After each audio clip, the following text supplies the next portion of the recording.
कैसे हैं? मैं डॉक्टर विकास आपका हार्दिक स्वागत करता हूं। दोस्तों, आज जो है मैं आपके सामने बहुत समय के बाद में रूबरू हुआ हूं। कुछ व्यस्तता के कारण जो है वो आपके समक्ष उपलब्ध नहीं हो पा रहा था। आज जो है वो मेरी आपके समक्ष आने का सिर्फ एक ही मकसद है। जैसे कि आप सब जानते हैं कि अब मौसम चेंज होता जा रहा है और अब हम सर्दियों में जो है सर्दियों वाले मौसम में जो है वो हम प्रवेश करने वाले हैं। तो सामान्यतः जब भी मौसम चेंज होता है और एक तरह से सर्दियाँ जब आती हैं तो हमारी जो है सर्दी जुकाम बुखार ये सामान्यतः हमारे सबको जो है वो पकड़ लेता है, हम सब इससे ग्रसित हो जाते हैं। तो किस तरह से जो है वो हम अपने शरीर को जो है वो इतना स्ट्रांग बना लें, अपने इम्यून सिस्टम को किस तरह से हम जो है इतना फिट रखें कि नॉर्मल सर्दी जुकाम बुखार से तो हम बचे रहें, साथ ही साथ जो इस टाइम पे कोरोना महामारी फैली हुई है उससे भी हम किस तरह से जो है अपने शरीर को बचा के रखें। दोस्तों, क्योंकि आप सबको पता है कि कोरोना की अभी तक कोई दवाई मार्केट में उपलब्ध नहीं है, ना तो अभी तक इसकी वैक्सीन नहीं है। तो जब तक इसकी दवाई और वैक्सीन नहीं आ जाती तो हमारा फर्ज यही है कि हम इससे बचाव करके रखें, ना तो खुद बच के रहें, बल्कि हमारे घरों में जो हमारे बुजुर्ग हैं या हमारे जो बच्चे हैं जो हमारे फैमिली के सदस्य हैं उनको भी जो है वो इससे बचा के रखें। तो दोस्तों, आज जो है वो मैं इस वीडियो के अंदर आपसे इन्हीं चीज़ों के ऊपर डिस्कस करूंगा कि सुबह से लेकर शाम तक जो है वो हम अपने खान पीन में क्या हमारे घर के अंदर अवेलेबल होती हैं चीज़ें, उनके साथ में और आयुर्वेदिक कुछ चीज़ों के साथ में किस तरह से जो है अपने शरीर को थोड़ा सा जो है वो स्ट्रॉन्ग कर सकते हैं। ठीक है, तो सबसे पहले तो हम अगर बात करें तो दो चीजें हैं जो आप सबको पता ही हैं। तो सबसे पहले तो ये जो है वो मास्क का जो है वो आपने प्रयोग करना है। आप घर का बनाया मास्क भी जो है वो यूज कर सकते हैं, ये सबको पता ही है। पिछले 7-8 महीने में आपने बहुत कुछ सीखा है। तो जब भी आप बाहर निकलें तो सबसे पहले तो मास्क का यूज करें। ठीक है, तो इसको जो है वो पूरा का पूरा ऊपर तक कवर करें। ठीक है, ऐसा ना हो कि मतलब सिर्फ आप इसको नीचे ठोड़ी तक इसको कवर करना है, नाक आपका पूरा कवर होना चाहिए। ऐसा नहीं है कि सिर्फ ऐसे कर लिया या ऐसे कर लिया, इस तरह से नहीं, इसको पूरा का पूरा कवर करें। ये सिर्फ आपकी सेफ्टी के लिए है, आपके और आपके परिवार की रक्षा के लिए जो है इसको आप यूज करें। इसके साथ में जब भी आपको लगता है कि आपने कोई किसी बाहरी चीज को जो है वो टच कर लिया है या किसी एक भारी भीड़ की जगह पे आप गए हैं तो समय समय पर अपने हाथों को जो है वो सैनिटाइज करते रहें किसी अच्छे सैनिटाइजर से। ठीक है, और या फिर जो है अपने हाथों को जो है वो 15 से 20 मिनट तक जो है वो साफ पानी के साथ में धोते रहें। तो ये तो थी थोड़ी सी जनरल प्रिकॉशंस जो आप सबको पता ही है और आप सब लंबे समय से करते ही आ रहे हैं। ठीक है, लेकिन आज मैं जो है विशेषता आपके जो है आपके समक्ष आया हूं कि किस तरह से हम नॉर्मल अपने घरों के अंदर हमारी क्या चीज़ें होती हैं उनसे या कुछ आयुर्वेदिक चीज़ों से किस तरह से जो है वो आने वाले समय में अपने शरीर को जो है अपने इन सर्दी जुकाम बुखार से जो है बचा के रख सकते हैं। तो दोस्तों, सबसे पहले तो मैं बात करूंगा सुबह उठने की। तो सुबह सबसे पहले तो आप कोशिश करें कि ब्रह्म मुहूर्त में उठें। ब्रह्म मुहूर्त चूँकि सुबह 4 बजे से लेकर 6 बजे तक का समय होता है, लेकिन कोशिश करिए कि 6 बजे से पहले उठ लें। तो आपने करना क्या है, ये सिंपली इसके बारे में आप सब जो जानते ही हैं, गिलोय है ये। ठीक है, टिनोस्पोरा कोर्डिफोलिया के नाम से इसको जाना जाता है। ठीक है, हमारे हिमाचल के अंदर तो है ये हर जगह उपलब्ध होती है और बाकी पूरे भारत में जो है ये ईजिली हर जगह जो है बेल के रूप में लटकी हुई मिल जाती है। तो इसको क्या करना है, इसको जो है वो आप छोटे छोटे जो है इसके टुकड़े काट के रख लें। रात को जो है वो किसी कटोरी में या किसी बर्तन के अंदर या किसी मिट्टी के बर्तन में इसके टुकड़ों को भिगो के रख ले, या फिर जो है इसको फिर सुबह उठ के जो है जब आप उठें सुबह तो जो है इसको कूट के इसको अच्छी तरह से मसल के जो है इसका जूस जो है वो आप ले सकते हैं। ये सबसे पहला काम जो है वो आपने सुबह उठ के करना है। ठीक है, अगर आपके आसपास ये गिलोय उपलब्ध नहीं है तो आप जो है वो ये किसी भी आपकी लोकल पतंजलि स्टोर से गिलोय घनबटी आपको इजीली मिल जाती है। तो इसका जो है वो यूज़ आप सुबह जो है वो खाना खाने के बाद में या खाली पेट जो है वो अपने हिसाब से या अपने चिकित्सक की राय से कर सकते हैं। ठीक है, तो सबसे पहला जो काम करना है वो अपने गिलोय को जो है वो अपनी जीवन शैली में लाने की कोशिश करनी है, क्योंकि आयुर्वेद में इसको शुरू से, आज से नहीं, शुरू से ही जो है वो अमृत के नाम से, अमृता के नाम से जाना जाता है।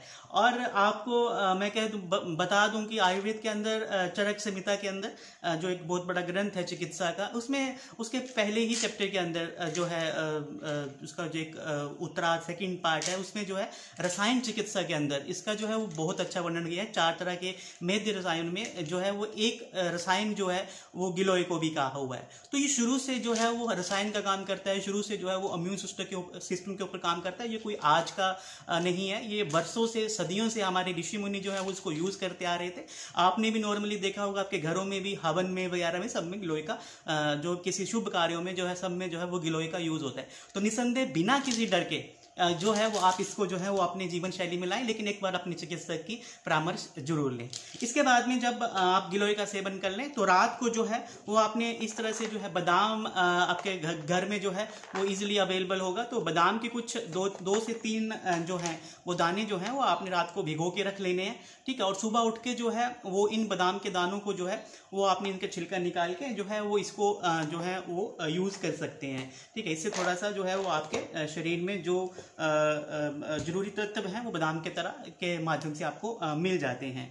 इसके बाद में दोस्तों जब आप ये दो चीजें कर लेते हैं तो उसके बाद में जो भी आपकी दिनचर्या होती है वो शुरू हो जाती है, ठीक है। और इन सब काम करने को मुश्किल से 2 सेकंड या 3 सेकंड लगते हैं, ठीक है। तो उसके बाद में जो है आपने जो अपनी शौच आदि की क्रिया करनी है वो कंप्लीट करके, ठीक है, बिल्कुल ध्यान रखना है स्वच्छता का, क्योंकि कोरोना काल में हमने एटलीस्ट ये चीज तो सीखी है कि हमने स्वच्छ रहना जो है वो बहुत अच्छे तरह सीख लिया है। उसके बाद में जो है वो आपने क्योंकि सर्दियां आ रही हैं तो ऑब्वियसली जो है वो गर्म पानी का ही यूज करना है नहाने के लिए, उष्ण जल का यूज करें, ठीक है। मतलब ऐसा नहीं है कि बिल्कुल ठंडे पानी से नहाना है, उष्ण जल से नहाना है।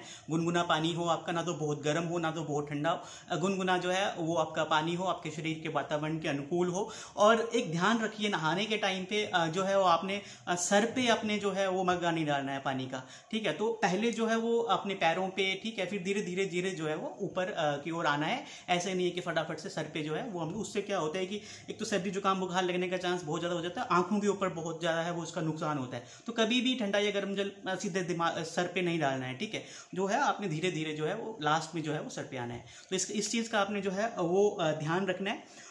उसके बाद में जो है आपका बात आती है सुबह के खाने की। तो सुबह हल्का खाना लेना है, हाई प्रोटीन युक्त खाना लेना है, जिसमें आप डिफरेंट तरह के वेजिटेबल्स यूज कर सकते हैं, चने यूज कर सकते हैं, जो है वो आपका चीला यूज कर सकते हैं, है ना। तो इस तरह से हाई प्रोटीन डाइट मॉर्निंग से ही जो है वो आपने जो है अपनी डाइट में लेके आनी है। लेकिन हाई प्रोटीन का मतलब ये नहीं होता है कि आपने जो है वो प्रोटीन पाउडर या ये सब का यूज़ करना है। हमारे बहुत सी नेचुरल चीज़ें हैं जो हमें हाई प्रोटीन देती हैं। इसके बारे में मैं जल्दी एक नई वीडियो लेके आऊँगा जिसमें आपको सारा बताऊँगा कि हाई प्रोटीन के सोर्सेज हमारे पास क्या क्या रहते हैं। इसके बाद में जो लोग सुबह दूध लेते हैं तो वो सुबह सुबह जो है वो दूध ले सकते हैं। जैसे कि ये देखिए मैंने ये दूध रखा हुआ है आपको दिखाने के लिए स्पेशली, ठीक है। तो इस तरह से ये जो है गोल्डन मिल्क, ठीक है, सोने की तरह लग रहा है, इसमें कुछ नहीं है, सोना नहीं है। हल्दी जो है वो जरूर थोड़ी सी डाल लेनी है, ठीक है। और साथ में अगर आपके घर में बच्चे हैं या बूढ़े हैं और आप भी जो है हो सके तो एक चम्मच च्यवनप्राश के साथ में, ये मेरे हाथ में है, पतंजलि का च्यवनप्राश है, केसर युक्त है। तो आप अपने निकटतम पतंजलि चिकित्सालय से, आरोग्य केंद्र से जो है वो डॉक्टर की राय से, बिना डॉक्टर की राय से कुछ नहीं करना है, डॉक्टर की राय जरूर लेनी है, ठीक है। तो दूध के साथ में जो है वो इस च्यवनप्राश का जो है वो सेवन कर सकते हैं। मैं आपको लिख के दे सकता हूं कि अगर आप च्यवनप्राश का यूज करेंगे तो आपके शरीर में जो है वो इस तरह की छोटी मोटी बीमारियां तो कभी प्रवेश कर ही नहीं सकती। तो दूध के साथ में च्यवनप्राश का जरूर जो अपने लेना है, अपने बच्चों को, अपने बुजुर्गों को या खुद भी जो है वो च्यवनप्राश का यूज कराना है। हाँ, अगर डायबिटीज की दिक्कत है तो शुगर फ्री च्यवनप्राश आता है, उसका जो है वो आप जो है वो यूज कर सकते हैं। उसके बाद में आपने जो है वो अपनी रूटीन को कंटिन्यू रखना है। जहां भी आप जॉब करते हैं वहां पे जाना है, तो जब भी जाना है तो मास्क और सैनिटाइजर इसका जरूर जो है वो आपने यूज करते रहना है और पूरे प्रिकॉशन के साथ में सावधानी से अपने जो है दिनचर्या को कंप्लीट करना है। उसके बाद में बात आती है 11 से 12 बजे के लंच और ब्रेकफास्ट के बीच में। तो कुछ लोग स्नैक्स लेते हैं, तो स्नैक्स के तौर पे जो है वो आप मैं आपको 2 चीज़ें बताऊंगा, उनका जो है वो आप सेवन कर सकते हैं। एक तो जो है वो आंवला कैंडी, आंवला का मतलब इनडायरेक्टली आंवला का, आंवला अगर आपको फ्रेश मिलता है तो उसका आप यूज़ करिए, उसको थोड़ा सा ले लीजिए, नमक के साथ ले लीजिए, सेंधा नमक के साथ ले लीजिए, पुदीना या डिफरेंट तरह का एक आयुर्वेदिक नमक होता है, उसके साथ मिक्स करके जो है वो आप जो है वो आप कच्चे आंवला को जो है वो ले सकते हैं। मार्केट में इजीली आंवले अवेलेबल हो जाते हैं। या फिर आप आंवला कैंडी का जो है वो फटाफट से 2-4 दाने जो है वो आंवला कैंडी के ले लीजिए। वो आप घर में भी आंवला कैंडी बना सकते हैं, घर में नहीं बना सकते, इतना समय नहीं है तो वही है, निकटतम पतंजलि चिकित्सालय से जो है या आरोग्य केंद्र से जो है वो डॉक्टर की राय के साथ में आप आंवला कैंडी का जो है वो यूज़ कर सकते हैं। तो आंवले को जो है वो आपने अपनी रूटीन में लाना है। हालांकि देखिए मैं तो आंवला खाने में देखो ये मॉर्निंग में ब्रेकफास्ट में जो है वो आंवला का मुरब्बा यूज़ करता हूँ। जो डायबिटिक हैं वो आंवला का अचार जो है उसको यूज़ कर सकते हो। तो आंवला रस अगर मॉर्निंग में भी आप ले सकते हैं गिलोय के साथ में, तो आंवला को अपनी जीवन शैली में लाना है, क्योंकि आंवला आयुर्वेद में आंवला को सबसे अच्छा और सबसे बेस्ट रसायन कहा गया है। अगर मैं बात करूं च्यवनप्राश की तो उसके अंदर भी आंवला है, तो इनडायरेक्टली आंवला का जो है वो आपने सेवन करना है। और अगर हम गवर्नमेंट के जो है प्रोटोकॉल की बात करें तो विटामिन सी जो है वो कोविड के पेशेंटों को भी दिया जा रहा है। तो सबसे ज़्यादा जो सोर्स है वो विटामिन सी का जो है वो नेचुरल सोर्स जो है वो आंवला रहता है। तो आंवला को और उसके बाद में जो है अमरूद को, गुआवा को, वो आप जो है अपने इस दिन के जो है 11 बजे के स्लॉट में जो है वो आप ला सकते हैं। तो आंवला का जो है वो आपने यूज़ करना है। आंवला का जूस ले सकते हैं, आंवला का जो है वो आपका मुरब्बा यूज़ कर सकते हैं, आंवला का अचार यूज़ कर सकते हैं, प्योर रूप में आंवला ले सकते हैं, या आंवला की कैंडी यूज़ कर सकते हैं। या आप जैसा भी आप करना चाहें वो आप कर सकते हैं। लेकिन आंवला को जो है ये सर्वश्रेष्ठ रसायन भी कहते हैं, तो इसको जो है वो आपने अपनी रूटीन में लाना है। ठीक है, तो आंवला के बाद में जो है वो हम बात करते हैं दिन के लंच की। तो दिन के लंच में जो है वो आपने ये ध्यान रखना है कि आपका खाना जो है वो बिल्कुल न्यूट्रिशियस हो। ठीक है, तो खाने में थोड़ा सा प्रोटीन जरूर रखें अपने, मतलब बहुत ज़्यादा तो नहीं लेकिन थोड़ा सा रखें। जैसे मैंने ये पनीर है ना, तो ये पनीर मैंने घर में ही बनाया हुआ है। तो कोशिश करें कि आप भी घर में ही जो है वो पनीर बनाएं। इस तरह से देखो छोटा सा ही मैंने अपनी हिसाब से जो है वो घर में ही पनीर बनाया हुआ है। तो आप भी जो है वो पनीर लें, कच्चा पनीर ले सकते हैं। तो थोड़ा सा इसके अंदर एपिटाइजर्स की तरह अनारदाना, पुदीना, इस तरह के जो है सेंधा नमक मिला के जो है वो इसको आप ले सकते हैं। अदरवाइज जो है अपने दिन की डाइट में प्रोटीन्स के थोड़ा सा दाल हुआ है ना, इस तरह का जो है रोटी है, चावल है, जो भी आपके हिसाब से जो आपका लंच रहता है, तो लंच जो है वो आपने अच्छा लेना है। और पीने में जो है वो गुनगुना पानी का जरूर सेवन करते रहना है आपने। अब क्योंकि ऑब्वियसली सर्दियां आएंगी तो ठंडा पानी का तो कोई मतलब नहीं रह जाता, या फ्रिज के पानी का मतलब नहीं रह जाता। तो आपने जो है वो जो है गर्म पानी का या सुघोषण यानी कि गुनगुने पानी का जो है वो यूज़ करना है। हालांकि 2-4 दिन थोड़ा लगता है अटपटा सा, कईयों को तो लगता है कि चक्कर आ रहा है या ऐसा हो रहा है, लेकिन ऐसा नहीं होता। लघु जो है शरीर में लघुता लाता है और बहुत ही ज़्यादा आपके सभी एक तरह से मैं कहूँ को पेट से संबंधित सभी दिक्कतों के लिए, ओबेसिटी के लिए और बहुत सारी चीज़ों के लिए जो है वो गर्म पानी जो है वो अमृत के समान रहता है। तो आपके मेटाबॉलिज्म को भी काफ़ी ज़्यादा इंप्रूव करता है। तो जब मेटाबॉलिज्म इंप्रूव होगा, हमारी कैटाबॉलिक और एनाबॉलिक प्रोसेसेस जो है वो इंप्रूव होंगे, तो ऑब्वियसली जो है बीमारियां हमसे दूर ही रहेंगी। तो गर्म पानी को जो है वो आपने जरूर जो है वो अपने सेवन में जो है वो लाना है। अब बात करते हैं शाम के समय की, 4 बजे के आसपास जब आप टी लेते हैं या चाय लेते हैं।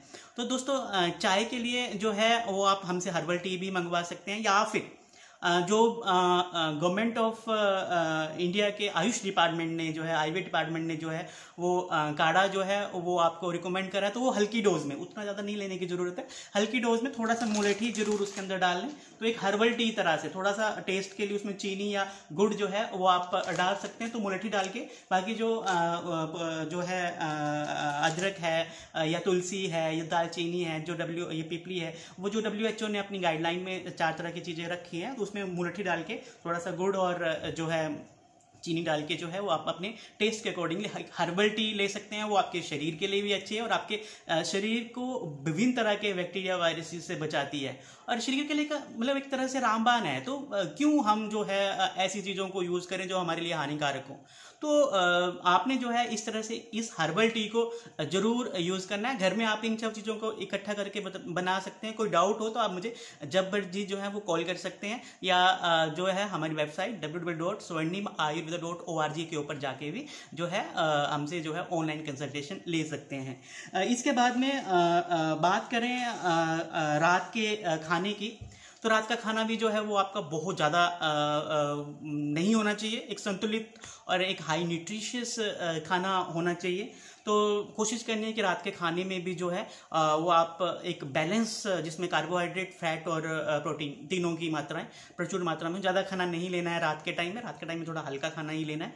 और फिर सोते टाइम जो है वो आप जो है एक मैं आपको रिकमेंड करूँगा सोते टाइम अश्वगंधा कैप्सूल की। तो एक अश्वगंधा कैप्सूल जो है वो आपने ज़रूर लेना है।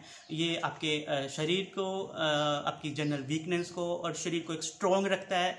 एक जो है एक तरह से विभिन्न तरह से बैक्टीरिया, वायरसेस और भी हमारे जितने भी हमारी फंक्शनैलिटीज़ होती है उसको इम्प्रूव करने के लिए, हमारी ताकत के लिए जो है ये एक रामबाण है। और इसके ऊपर रिसर्च भी है कि ये डिफरेंट तरह के वायरसेस से भी हमें बचाता है। लेकिन वही है कि इसका जो है वो यूज़ आपने एक आयुर्वेदिक चिकित्सक की देखरेख में करना है। एक बार उनसे आप जरूर कंसल्ट करना है। तो इसके लिए आप जो है वो अश्वगंधा चूर्ण या अश्वगंधा जो है कैप्सूल, इन दोनों में से कोई भी एक का जो है सोने से पहले जो है वो यूज़ कर सकते हैं।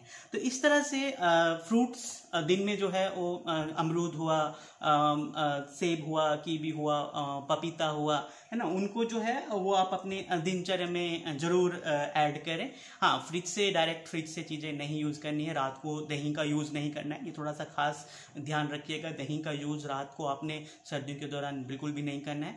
और अगर दिन में करते हैं तो उसमें कुछ ना कुछ आंवला का पाउडर मिला लिया या थोड़ा सा पुदीने का पाउडर मिला लिया। इस तरह से जो है वो थोड़ी सी चीज़ें ऐडअप करके जो है वो आपने लेनी है। तो दोस्तों ये थी एक नॉर्मल जो है चीज़ें जो हमारे घर के अंदर इजीली अवेलेबल होती हैं, चाहे वो दूध की बात हो, चाहे वो पनीर की बात हो, चाहे वो आंवला की बात हो, चाहे वो च्यवनप्राश की बात हो, चाहे वो हाई प्रोटीन जो है प्रोटीन डाइट हो, गिलोय की बात हो। तो इन सब चीज़ों का 5-6 चीज़ों को अपने अपनी ज़िंदगी में अभी आने वाले समय में ज़रूर ऐड करना है। और कोई भी तरह की किसी भी तरह का आपको कोई क्वेश्चन हो तो आप कमेंट बॉक्स पे जाके कमेंट भी कर सकते हैं या डायरेक्टली मुझसे संपर्क कर सकते हैं। आपके हर क्वेश्चन का जवाब देने के लिए हर समय मैं आपके पास उपलब्ध हूँ। और जो अगर कोई कोरोना पॉजिटिव भी है तो वो भी मुझसे जो है संपर्क कर सकता है। ठीक है, तो जरूर जो है वो हम कोई ना कोई जो है आपको ऐसा तरीका बताएंगे कि अगर आप होम आइसोलेशन में भी हैं तो छोटी छोटी चीज़ें जो है घर में रखी हुई चीज़ें जो है से आपको जो है वो एक हेल्प मिल सकती है। कोई दवाई कोरोना की अभी तक नहीं आई है, किसी भ्रम में नहीं रहना है। और किसी तरह का कोई वैक्सीन अभी तक तो नहीं आया है, जब आएगा ठीक है तो हम भी उम्मीद करते हैं कि जल्दी आए और इस काल से जो है वो हम बाहर निकलें। और थोड़ा सा जो है योगा प्राणायाम आपने जरूर करना है। योगा प्राणायाम मेडिटेशन करने से क्या होता है, हमारे जो ब्रेन को जो है वो एक बहुत बड़ी ताकत मिलती है और खून के अंदर भी जो है ऑक्सीजन का लेवल जो है वो बढ़ता है। तो ऑटोमेटिकली जब ऑक्सीजन का लेवल बढ़ेगा तो हमें विभिन्न बीमारियों से लड़ने में अपने आप ही एक हेल्प मिलती है। तो दोस्तों आज की वीडियो में इतना ही, काफ़ी लंबी वीडियो हो गई। तो अगली वीडियो में बात करेंगे नए टॉपिक के ऊपर। और आपका कोई भी क्वेश्चन हो तो आप बेझिझक जब मर्जी हमें कॉल कर सकते हैं, जब मर्जी मुझे याद कर सकते हैं। आपके लिए हमेशा उपलब्ध हूँ। तो दोस्तों लेता हूँ आपसे विदा। धन्यवाद।